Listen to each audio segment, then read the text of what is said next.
I remember that night like it was etched into my soul. Every cruel word, every sneer, every laugh that echoed through the dining room as if they were carving their betrayal into my heart. My so-called best friend Lily and my boyfriend Mark sitting there, smirking like they'd won some twisted game, mocking me with their eyes. They thought I was weak. They thought I'd fall apart, that my shame would swallow me whole. But I didn't. No, I felt something colder, sharper, something that refused to be broken. I knew then that their laughter was a catalyst, not a conclusion. I left that night humiliated, yes, but beneath the tears and the ache, a fire was ignited. I promised myself I would rise, that I would turn their treachery into my fuel. For months, I silent processed the pain. I worked in the shadows, building something unseen but unstoppable. I devoured books on entrepreneurship, devoured every success story I could find, each one whispering, "You can rebuild, you can redefine yourself." I poured my broken pieces into a plan, an idea that grew with every sleepless night, every ounce of doubt they had planted in my mind. When I finally launched my own business, my very own venture, it was more than just a career move. It was my declaration. I was no longer the girl they could humiliate and dismiss. I was stronger, smarter, more resilient than I had ever been.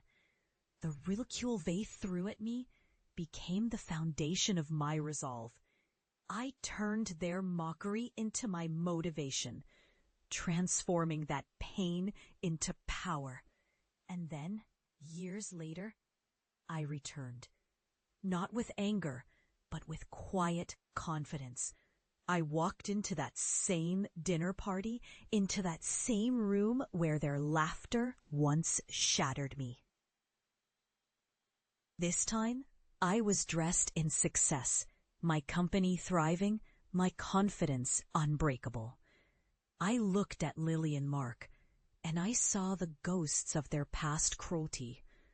I saw the faces of people who doubted me, who called me a disgrace, who said I'd fail. They stared, mouths slightly open, as I stepped forward. Not with vengeance, but with the truth of who I'd become.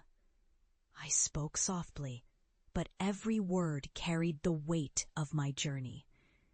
"You thought I was finished," I said, "that I was just a girl you could mock and forget? But I've built something you couldn't imagine. I've proven that even in the face of betrayal, failure isn't final. Resilience is everything." The room fell silent. Lily's eyes flickered with guilt.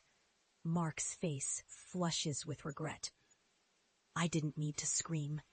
My success, my peace, my unwavering confidence, they spoke louder than any words ever could. That night, I didn't just confront them. I realized that their betrayal, brutal as it was, had been my crucible. It had forged me into someone unbreakable.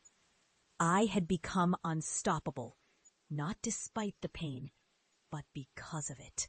I left that dinner knowing I had rewritten my story, one of redemption, strength, and poetic justice. And in that moment, I understood. True revenge isn't about revenge at all.